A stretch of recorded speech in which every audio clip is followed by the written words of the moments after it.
guys, so let's make some kombucha. The first step is wash your hands. Even without the coronavirus, you definitely want to keep your hands clean on this. And so the 22nd, right, we're really all learning how to wash our hands good nowadays, right? So get the fingernails, get the thumbs. All right. Close up on hand washing. Yay. All right, because I'm about to take the mother out of the tea, the SCOBY. I don't know, they call it mother for apple cider vinegar, but SCOBY for this. So, but I might forget and interchange. So I just reach in and grab it, and like I said, it looks pretty gross. There it is. It's a little bit hard on the top. It's kind of, and then kind of a little slimy on the bottom. And, it tends to float up top. And so with that, the mother never likes to be alone, the SCOBY, so I'm going to give her some of her kids back. Pour some, I think they say like a quarter cup, but I just poured some of that in there so it can sit in there. And then I got my juice.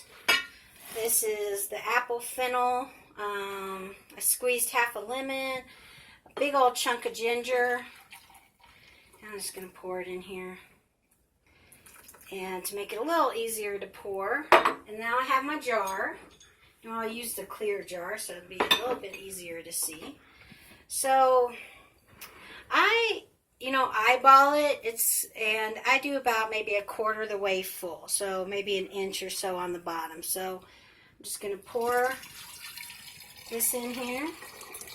So about here. Then I'm going to pour, let's see if I can do it.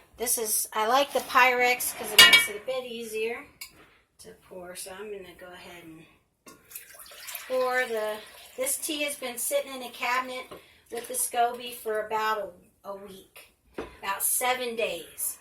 And so some people recommend, when you're first starting to do this, to taste it, to see when to do it. And, you can decide, I like it a little vinegary or not. I think it needs just a little bit more. And then, but we do want to leave room for the bubbles and stuff. So I'll pour almost to the neck. Okay, there we go. And that's it. Now we're going to leave this one. We're going to leave this one to sit in a cabinet for a week. So pop that on there, put it in the cabinet for a week, and then that's it on making the juice kombucha.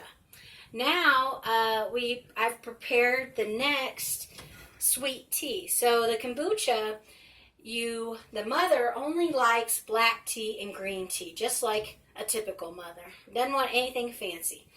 So you make a sweet tea. I find that if you buy the stuff for iced tea, it comes in a huge little packet.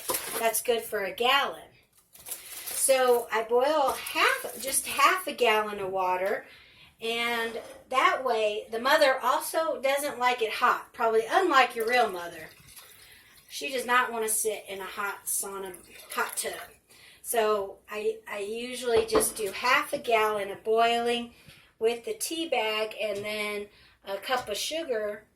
Then when it's done, to help cool it off faster, you just pour the rest of the half gallon of cool water in there, and it's nice and cool. And then you will clean out. I'll pour this out into other jars. We'll clean it out.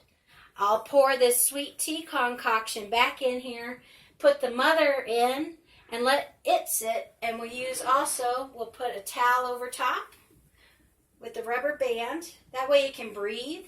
But I use a really thick towel so that it does not get any bugs or those fruit flies like it or whatever. So you got to put that over top and sit it up in a cabinet for a week. And then next week you can come and do this whole thing again with the new fruit juice. And that's all there is to making kombucha. There's some great movies and books in Hoopla. There's a movie called Fermented that touches on kombucha and some other cool things you can do. And then there is, if you search kombucha, there's a couple books on making your own. So check those out and stay safe, stay at home.